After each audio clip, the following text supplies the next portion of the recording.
자, 다시 백두산으로 왔습니다. 네.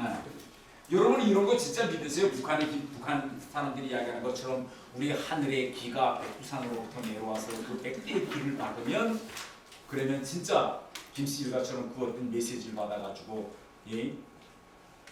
우리 하늘의 기가 백두산으로 내려온다. 이런 말을 믿으세요? 우리 백두산 우리의 성산 뭐 이런 말을 안 믿으세요? 네. 그러면 기가 백두산으로 내려온다는 말은 믿나? 하늘의 기가 백두산으로 내려온다는 건 믿으세요? 안 믿으세요? 믿어요? 여기가 어딜까요? 여기 우리 대한민국에 우리는 믿지 않는다고 하지만은 이게 여기가 어딘가면 이게 산청군 아시죠? 산청군이 경상북도던가 경상남도던가 네? 산청이 어디에? 경상남도지? 경상남도 어쨌든 경상도에 삼청에 가면 요 뒷산이 이게 왕산이라는 곳이 있습니다. 왕산이라는 곳이 있는데 여기가 이게 큰 돌이 있잖아요. 여기에 뭔가면 아이고 여기가 뭐던가 이름이 또 생각 안 해. 등화선이라는 곳이에요. 그런데 여기 이 지방 사람들은 뭐라고 이야기하는가 하면 우리 민족의 기가 하늘에서부터 백두산으로 내려와 가지고 그 기가 백두대간을 통해서 흘러서 여기서 분출돼 나온다고 해요. 그래서 백두의 산의 기는 김정은처럼 백산 위에 올라가서 내려오는 기를 받을 것이 아니라 백두산에서 내려온 기가 백두대간을 통해서 받아지고 세련됐던 기가 이 바로 산청군에서 이 왕산에서 분출될 때 나올 때 빠져나올 때 그 빠져나오는 기를 받아야 진짜 기다. 그래서 내가 이거 기 받으라 내가 갔었는데 내가 가서 기 받으러 내가 갔었는데 가서 내가 거의 한 2시간 기다렸어요. 왜 2시간 기다렸었냐? 기 받으러 온 사람이 대단히 많아요. 줄을 서야 돼요. 그래서 한 사람이 딱 받으면 그 다음 사람이 가서 또 이렇게 기를 받았습니다. 대단히 기 받으러 온 사람 대단히 많습니다. 생각대로. 여기 몸 편치 않으신 분이 있으면 몸이 좀 약간 아파서 자꾸 병원에 가다든가 좀 약간 허약하다든가 하시고 네? 허약하다는 순간 한번 데려가서 기받았어요. 나는 북한에 있을 때 백두산에 올라가서 내려오는 하늘에서 내려오는 기도 받았다고 하니 내려오는 기도 받고 여기서 나오는 기도 받았으니까 난 아마 한 100살까지 살지 않나. 이게 우리가 이렇게 이야기하면 이거 대단히 여러분들 막 웃습니다. 근데 우리 민족의 문화의 구석구석을 보세요.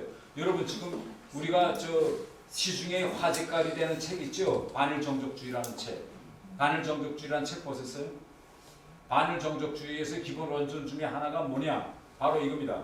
진짜 백두산의 기가 우리 민족의 기가 백두산으로 내려와서 백두대간을 통해서 흐르느냐 안 흐르느냐. 왜? 많은 학자들이 뭘 주장했죠? 일제 식민지 통치 때 바로 우리 민족의 기 맥을 끊어놓자고 일본이 주요 삼봉에다가 다 철봉을 박아있다는 거 아니에요.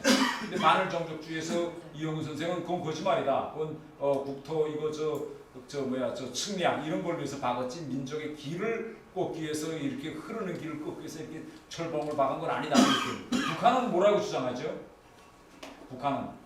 북한에서도 어떻게 들었어요? 곽수진 씨 들은 생각 안 나요?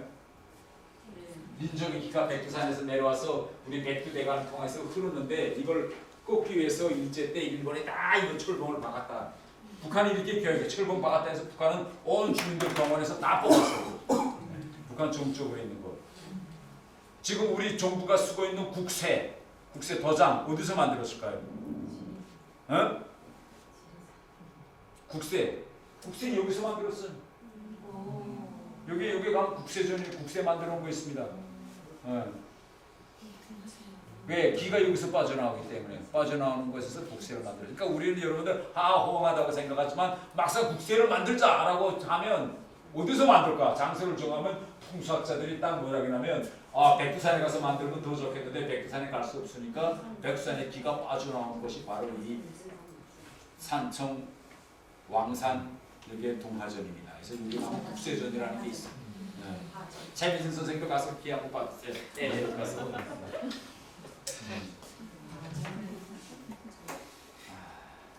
이제 아까 그 누가 말씀하셨던 한국과 북한의 차이점이 뭡니까라는 이야기하니까 한국에 와 보니까 선거라는 게 있어서 이제 좋다라고 아까 누가 말씀하셨는데 제가 북한에 있을 때 외국인들 데리고 북한은 선거할 때면 꼭 외국인들 그 선거장 참관시킵니다. 그래서 제가 외국관 있으면서 외국인들 데리고 선거장 갔는데 선거장 가면서 외국인들이 제일 놀라는 게 뭔가면 아니 그 선거라는 거 하는데 왜 북한은 이 선거라는 선거라는 개념조차 북한이 없을까 이렇게 생각합니다. 그래서 나보고 지나가다 외국인들이 대사들이 물어보더라고. 아이고 미스터 태 왜 당신은 이거 선거라는 개념을 아느냐? 그래서 내가 야 영어로 선거 일렉션인데 일렉션 왜 내가 모르겠냐? 그러니까 이 사람이 딱 지나가다가 아니 선거장에 북한 모든 선거장에 이 구호가 있습니다. 자 이거 선거인데 일심단결의 위력을 시위하자. 그러니까 이 사람들은 이걸 말 북한에서 이거 선거장인데 왜 선거장 입구에다가 단결의 위력을 시위하자라는 걸 써붙이느냐. 선거라는 건 쉽게 말해서 선택이 아닙니까? 선택. A와 B 중에서 A를 선택할 것이냐 B를 선택할 것이냐. 쉽게 말하면 나와 이 옆 사람의 생각이 어떻게 다르냐라는 거를 투표를 통해서 한번 확인해 보자고 하는 게 선거인데 북한의 선거장을 가면 이 서로 다른 차이점을 확인하는 게 선거가 아니라 우리가 생각이 같다는 걸 증명하는 게 선거다. 이게 북한의 개념이 완전히 다른 게 한국하고 북한하고. 그러니까 북한에는 이 초보적인 선거에 대한 개념도 없습니다. 북한은 현실적으로. 북한 사람 치고 이거 북한에 있을 때 선거 참가해 봤어요? 누구야 저? 예? 선거 참가할 때 야 이거 선거라고 해놓고 딱 이거 저 북한에 입후보가 없어요. 그래서 입후보 한 명입니다. 위에서 지적한 사람. 사람마다 찬성 투표만 해야 되는데 이거 찬성 투표 딱지 하면서 야 이거 선거라는 게 그야말로 선택하는데 선택도 하지 못하게 무조건 일심단결의 위력을 일심단결의 위력을 시하자니까 어떻게 반대 투표하는 거예요? 통이 하나잖아요. 예? 통이 하나에 투표함이 하나예요 그냥. 응. 그냥 집어넣는. 그러니까 그런 선거는 왜 필요할까? 그 해외 자랑하려고. 우리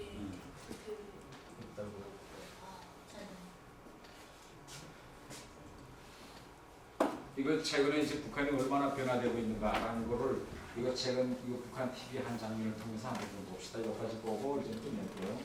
그렇게 보면 우리가 길이 좀 보여요.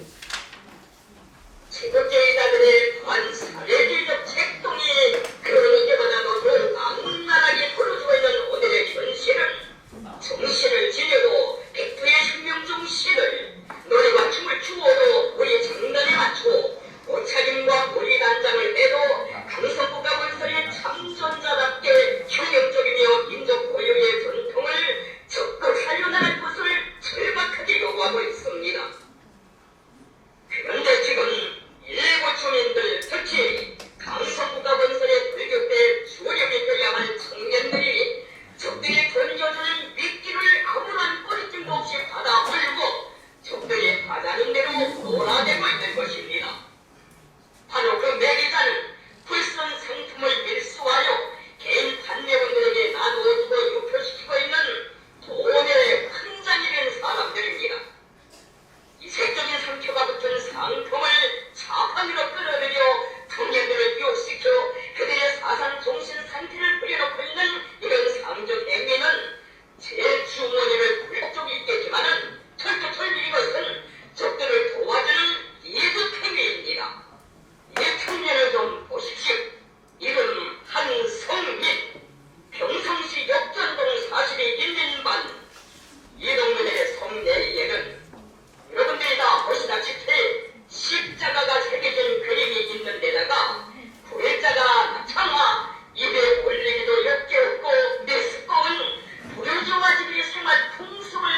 얼마나 강요하고 충고를 해 보입니까? 이런 난잡한 것을 어린 자식들에게 사입힌 부모들에게도 문제가 있지만은 교육기관 일꾼들에게도 책임이 적지 않습니다. 장마당에 들어가는 입구까지에서는 괴뢰의 상표 같은 상품을 비롯한 각종 상품들이 단속 총질기관 일꾼들의 눈을 피해가면서 버젓이 판매되고 있습니다. 성령동 32 인민당 김종난, 도로여단 노동자 김종난은 제 주머니를 불끈에게만 신경을 쓰면서 괴뢰 상품을 팔면 안 된다는 것을 뻔히 알면서도 팔다가 단속됐으니 이놈의 뒷생각을 빨리 파헤쳐봐야 합니다. 그 뒤에 긴데 너무 길어서 여기서 좀 보여. 그래서 이걸 지금 보면 여러분들이 이게 지금 북한의 핵심입니다. 그래서 이거 북한 주민들을 계속 교양하기 위해서 이런 내부 강령령 비디오 이런 거 끊임없이 만들어가지고 지금 계속 하는데 이걸 보면서 무슨 생각 드세요? 네? 딱 드는 생각이 어떻게 해요? 답답하다. 그 다음에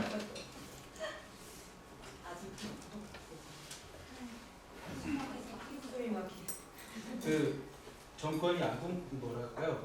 뭐 이렇게 정확한 단어를 좀 떠오르진 않는데 네. 살고 싶어서 발버둥치는 느낌처럼. 어떻게 하면 이거 네, 왜냐면 이걸 꼭 자기들이나 외부에 어떤 대상이 있는 게 아니라 사실 보이지 않는 아담 스미스 말처럼 보이지 않는 총과 같이 계속 침투되는 걸 막을 수는 없는데 어떻게 보이지 않는 정권, 전쟁이 진행. 김정은이 계속 두려워하는 정권은 유지해야겠고 우상하게 해야겠고 해서 마치 발버둥치는 것처럼 보여지는 느낌. 그다음에 또 여러분들이 이거 북한이 만든 영화잖아요. 이거 보면 어떤 생각? 이준혁 씨는 어떤 생각 드세요? 저는 따라가지 않을까 싶어요. 똑같이 보면서 똑같이 하고 싶어 하고 그런 쪽으로 나가지 않을까. 이거 지금 뭐 화면에서는 마치 극소수 현상인 것처럼 이야기하지만 실제 현실적으로 북한에 가보면요. 길바닥에 가보면 이렇게 장마당에서 사입은 외국 이런 외국 글자가 있는 옷 뭐 이런 옷이 이건 뭐지 완전히 다 이제 일반화되어 있고 여성들이 뭐 북한 여성들은 딱 아까 영화 시작에서 나올 때처럼 사이지 이거 머리단장 딱 이렇게 매가지고 딱 꽁치 따고 이렇게 하는데 실제 길바닥에 나가면 아까 저런 여성들처럼 머리 길게 여기 하고 그다음에 이 틀어서 올리고 별별 머리단장 다 하고 다녀 지금. 예, 그걸 지금 일부만을 저 캐치해가지고 지금 비판하니까 그렇지. 저 같은 사람이 가장 놀란 건 뭔가면 한 몇 년 전까지만 해도 잊어보죠. 장마당 입구에서 한국 상품 쌓아놓고 판다고 했잖아요. 이게 몇 년 전까지만 해도 한국 상품을 팔았다라고 하면 금방 잡혀갔습니다. 예. 물론 제가 평양에 있을 때도 이능장마당 우리 집은 딱 이능장마당 옆에 있어서 이능장마당에 가면 그때도 한국 화장품 파는 여자들이 많았었는데 옆에다 꺼내놓고 팔지 못해서 다 여기다 밑에다 숨겨놓고 위에는 딱 저 중국 화장품 넣고 그러면 우리 집사람 같은 사람은 한국 화장품 이거 써야 되겠습니까? 저 가서 화장품 파는 데 가서 물어보는데 아줌이 아랫동네에서 화장품 있어요? 그러면 쓱 제가 탁 꺼내서 그냥 빨리 보라 그러면 해가지고 타고 아이고 설아수만해 지불하고 제가 사가지고 이렇게 다 숨겨놓고 팔았는데 이자 버시 단속대 다 있는데도 이제 뽀조시 내놓고 판다는 건 이건 뭘 의미할까요 지금? 예? 그 단속대하고 파는 사람하고 무슨 관계일까요? 다 이제 돈으로 이제 다 결탁되기 시작해. 아무리 주황에서 저거 들이쳐라 이제 주황 카메라 TV가 내리가서 저거 잡았지. 아마 주황에서 내려오지 않았으면 현지 사람들은 현지에 있는 보안원이나 한국 상품 파는 사람이나 다 같은 곳에 있는 사람이니까 다 한배 쓰는 게 너 오늘 한국 상품 옆에서 다 보는 거지. 너 오늘 한국 화장품 너 3개 팔았구나. 그러니까 너 오늘 한 10만 원 벌었겠네. 10만 원 중에서 만 원은 무조건 내 거. 야 팔은 거지. 다 이런 관계를 유지돼. 이게 통제가 될까 이게? 돈으로 다 이렇게 연결됐는데 오죽하면 이렇게 영화에까지 저 내부 교양용 이거 강연 자료까지 다 나오고 있는. 이게 지금 북한이에요. 그래서 아까 김정은이가 그 노동신문에 나왔죠. 보이지 않는 전쟁, 보이지 않는 소리 없는 전쟁, 보이지 않는 대결이겠다. 이게 누구의 대결이에요? 김정은 정권과 일반 사람들이 대결이에요. 변화하는 사람과 끝까지 체제를 유지하려고. 그러니 이때 우리 여기 북한을 변혁시키기 위해서 우리 활동하고 있는 우리는 뭘 해야 될까요? 뭘 해야 될까요? 아이디어 좋은 거 있으세요? 뭘 하면 되겠다. 많이 시도는 하고 있는 것 같은데 어떤 시도? 한국의 그 제목 라디오라든지 방송 그런 거 하는 단체가 좀 있는데 그래도 왜 변화가 없을까만 저희가 왜 변화가 없을 거 아니에요?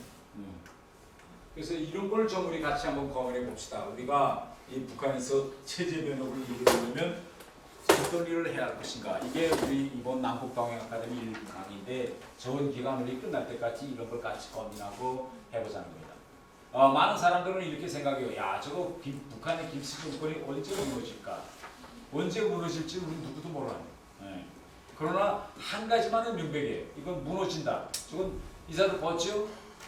김정은 자체가 인정한 것처럼 서리 없는 전쟁이 지금 가고 있는데 북한 내부에서 이 전쟁에서 일반 주민이 이기느냐 아니면 김정은이 이기느냐 이건 시간만이 결정할 겁니다. 그런데 과연 그것이 언제냐 또 그러한 과정을 만들어내기 위해서 우리와 같은 사람들이 어떤 일을 해야 할까라는 건 문제입니다.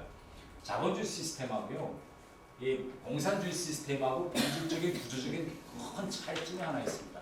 무슨 차이점이 있는가 하면 자본주의 시스템에는 주민들의 이런 불만과 갈등 요소를 이완화시킬 수 있는 제도적인 장치가 있습니다. 예를 들면 우리는 몇 년을 주기로 총선이 있고 대선이 있어요. 그러면 대선 때 일반 사람들은 어떻게 할까요? 한 5년을 주기로 해서 이번에 대통령 갈아보면 좀 더 나아지지 않을까 선거 경향 탁 뜯으니까 일시나마 이번엔 내가 이 사람을 뽑으면 뭘 좀 나아지게 포가 또 어떻게 또 하면은 그놈이 또 그놈이로구나 또 나면 이렇게 계속 이런 이완화 과정이 있습니다. 또 국회 선거하잖아요. 국회 선거하면 또 모든 국회의원 정당 따라서 여러분 저 찍어주세요. 저 찍어주면 이렇게 할게요. 어떤 약속에 그러면 그런 사람은 일시적으로 아무리 힘들더라도 그런 약속을 듣는 순간 이게 뭘 좀 되겠네 라고 또 희망을 가지고 오고 또 사람들이 불만을 가지고 있으면 그걸 표출해봐요. 북한과 대한민국의 구조적인 측면에서 가장 큰 차이점은 뭔가 하면 한국에는 무슨 제도가 있죠? 한국에는 불만이 있다라면 민원을 제기하는 우리는 청원제도가 있어요. 이거 청원제는 북한처럼 내가 무슨 뭐 핵심 계층이든 동료 계층이든 적대 계층이든 이게 가리지 않고 모든 사람들이 자기가 가지고 있는 걸 법률적으로 해보게 보기 위해서 다 시도할 수 있는 구조적인 장치가 있습니다. 그런데 예를 들어서 북한에서 내가 성경책을 가지고 우리 딸이 성경책을 가지고 가다가 안전한테 잡혀서 감옥에 끌려갔다. 라면 부모로서 이걸 항의할 수 있는 그런 청원제도가 있을까요? 북한에는?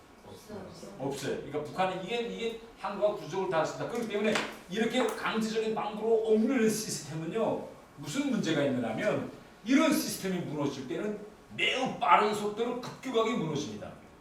왜? 자연주의 시스템은 우리는 여러 가지 무너질 것 같으면 뭐 예를 들면 대통령이 나쁘다면 여론에서 탄핵해서 한번 바꿔도 보고 뭐 국회 선거도 해보고 대선도 해보고 그런데 공산 시스템은 지금도 이런 걸 이완화시킬 수 있는 제도적인 장치가 없기 때문에 무너지는 시간이 툭 꺾어져요. 그죠?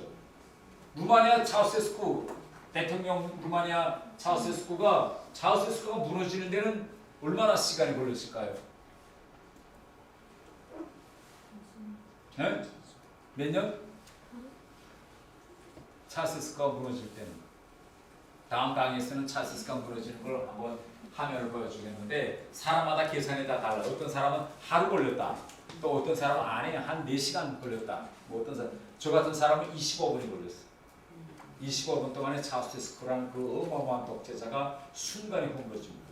이전 소련이 1991년도에 소련 시스템이 붕괴될 때 전 세계가 소련이 붕괴될 수 있다라고 생각한 사람은 하나도 없어요. 미국 CIA도 소련이 붕괴될 줄 몰랐어요. 그때 당시 소련 공산당원이 300만 명이에요. 300만 명인데 딱 붕괴되는 순간에 300만 명 중에 소련 공산당 청사를 저 소련 공산당 건물 저 청사는 우리가 중앙에 있는 청사는 우리가 보호해야 돼라고 생각한 300만 공산당원 중에 몇 명이 나왔을까요? 공산당 청사를 지키려고. 소련 공산당이 무너질 때. 300만 당원 중에 몇 명이 나왔을까요? 300명. 예? 300명. 한 명도 안 나왔어요. 한 명도 안 나왔어요. 소련 공산당 중앙회 청사에 소련 당 공산당 기가 변해주고 소련 공산당 청사 막 사람들이 보실 때 300만 명 당원 중에서 그걸 막겠다고 나온 사람은 한 명도 없어요. 왜 안 나왔을까요? 전 세계에서의 가장 강력한 공산당이었던 소련 공산당에서 사람들이 믿지 않으니까 안 나오는 게 그 시스템, 강제적 방법으로 유지한 시스템은 일단 위기에 처하면요 사람들이 그걸 구하겠다고 목숨을 바치지 않습니다. 이전 동유럽 정권들 무너지는 거 다 보세요. 예. 그저 그 한계가 풀리는 순간 그저 금방 우르륵 하고 무너집니다. 예. 자본주의 시스템하고 자본주의 시스템은 우리도 지금 그렇잖아요. 예. 우리 한번 선거 판세 보세요. 내가 문재인 대통령을 한번 찍은 사람은 어떻게 돼? 끝까지 나가잖아. 누가 뭐라고 해도. 박근혜 대통령 한번 믿었다 하면 끝까지 친박기관 이렇게 자발적인 지지파가 없는 게 이게 공산주의 시스템의 대단히 큰 약점입니다. 그래서 이제 저는 이렇게 생각해요. 김정은이가 언제 무너질까? 저는 20년 안에는 무너진다라고 생각해요. 왜 그럼 20년 아니냐? 왜 20년으로 제가 생각하는가 하면 다른 공산국가들도 다 같아요. 이 세상의 모든 공산국가들이 막스 레닌주의 이론이 잘못됐다라고 생각해가지고 이걸 변형을 한번 이걸 변화시켜 버리고 한때가 언젠가면 100년을 넘기지 못했어요. 소련에서 혁명이 1917년에 볼셰비크 혁명이 승리하는데 1991년도에 러시아가 망합니다. 중국 공산당이나 베트남 공산당 같은 경우는 왜 지금 성공했는가 하면 막스 레닌주의 기존 이론에서 사적 소유권을 인정하는 거. 이 측면은 잘못됐다. 이걸 중국 애들은 발견했기 때문에 중국이나 베트남은 공산당 체제를 유지하지만 막스 레닌주의에서 사적 소유권과 인간의 재산권 행사권을 부인해 이거는 잘못된 거니까 요것만은 허용하자라고 일부 부분을 개혁했습니다. 그래서 지금 중국은 개인의 사적 소유권을 다 인정하고 개인이 뭐 회사를 내오든 공부를 가지든 공장을 가지든 관계아니에요. 그러면 북한도 만약 김정은 시스템에서 북한도 장기간으로 가려면 중국처럼 이 북한 시스템에서 결국은 개인의 사적 소유권이라든가 재산권 행사권이라든가 이런 걸 인정해주는 방법이 좀 더 지탱할 수 있는 방법이 있는데 그러면 북한 시스템에서 지금 문제는 뭐냐 이런 부분적인 개혁을 김정은이가 할 수 있는가 하는 게 북한 공산 시스템에서 북한은 절대 못합니다. 중국이나 베트남처럼. 왜 북한 중국이나 베트남은요 자기 기본 우리 한국이나 지금 북한과의 관계를 보면 자기 기본 족수가 있는데 체제를 위협하는 족수가 있는데 중국이나 베트남 같은 건 그 체제 자체를 위협하는 외부에서의 족수가 없었어요. 그렇기 때문에 이 사람들은 마음대로 법을 뜯어고칠 수 있었습니다. 북한은 이거 다치는 순간에 북한은 무너집니다. 김정은도 이거 다 알아요.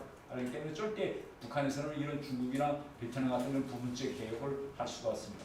러시아는 이런 부분적인 개혁을 단행하려고 하다가 고비를 넘기지 못해서 소련은 무너졌어요. 그런데 여러 부분적인 개혁을 이제 하느냐 안 하느냐 소련 공산당이 무너지는 걸 다 보면 공산권이 언제 무너지느냐 요거 세대 간에 그 시스템에서 3세대 북한에서 보면 혁명의 3세라고 하는데 지금 김정은이 세대죠. 요 밀레니엄 세대. 요 밀레니엄 세대가 북한의 역사 발전을 보면 1세는 김일성 세대고 2세는 지금 아까 김정은의 주의 옆에 있는 지금 박봉주라든가 최령해 말하자면 1940년부터 1950년 요때 태어난 애들은 지금 북한에서 혁명의 2세라고 합니다. 그 이후에 쭉 공간으로 나와서 지금 1980년대 말 90년대 초부터 태어나기 시작한 건 밀레니엄 세대인데 이 밀레니엄 세대가 이제 앞으로 성장해서 김정은 세대가 김정은의 동료 말하자면 지도층에 들어가고 반대로 이 모든 권력 구조에서 지금의 세 세대가 다 권력 구조를 가졌을 때 이걸 변화시키려면 누군가가 길바닥에 나가야 되겠죠. 데모하는 사람과 이걸 탄압해야 될 사람 간의 세대 간의 제너레이션 갭가 없어질 때 혁명은 승리하는 게 러시아에서 1991년 8월 달에 러시아에 있는 대학생들과 시민들이 길바닥에 나갔습니다. 야 이거 자유와 민주주의를 위해서 나가자. 그러니까 소련 공산당이 개새끼들 뭘 지금 자유 민주주의야. 그래서 소련 특전사 부대 탱크 부대가 모스크바에 들어갔어요. 탱크 부대가 쫙 들어가서 데모 나오면 무조건 쏴서 피바다 만들면 결국은 다 데모가 죽고 소련 체제를 유지할 수 있다 이렇게 생각했는데 탱크 부대가 들어가서 데모 군중이 나올 때 총을 쐈을까 안 쐈을까요? 에? 총을 쐈을까 안 쐈을까? 탱크를 깔았을까 안 깔았을까? 러시아에서 깔지 못했어요. 왜? 데모 나오는 사람이나 그 데모를 진압해야 될 장교나 나이가 같은 게 생각이 같은 거지. 생각이 같기 때문에 이럴 때 결국은 데모가 성공해서 소련이 붕괴됐습니다. 지금 북한 시스템에서는요 모든 공안 권력, 보위부, 안전, 그 다음에 군대 이 모든 권력은 2세가 쥐고 있어요. 아까 김정은 주위에 있는 2세가 쥐고 있기 때문에 2세가 쥐고 있는 한 새로운 자라는 밀레니엄 세대들이 다 알아요. 우리가 이제 길바닥에 나가서 자유를 외치며 하면 저 새끼들이 무조건 총으로 다 쏜다라는 거 알기 때문에 이런 두려움이 있을 때는 절대 혁명이 일어나기 대단히 힘듭니다. 이런 두려움이 쟤들이 언제 혁명을 쓰냐, 쟤들이 과연 쏠까 안 쏠까 이렇게 쭈밋쭈밋 약간 좀 구분이 애매할 때 사람을 한번 두고 일어나 보는 게 여기까지 가려면 저는 아직도 한 10년은 더 가야 되지 않겠느냐. 그래서 길어서 20년, 짧게는 10년 내로 저는 통일이 꼭 올 것이다. 저는 이렇게 생각합니다. 자, 이제 8시 반이기 때문에 요거로 제 강의를 끝내고 이제부터 자유 디스커션, 프리 디스커션 하겠습니다. 수고했습니다.